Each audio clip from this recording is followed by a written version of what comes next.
Guys, papandawin na natin ang panghuli natin ng umang, mabisang pamain.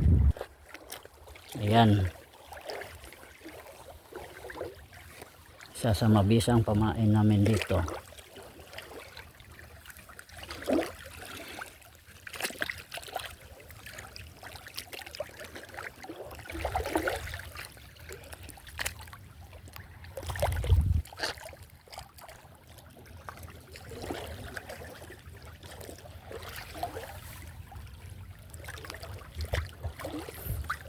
Ito guys,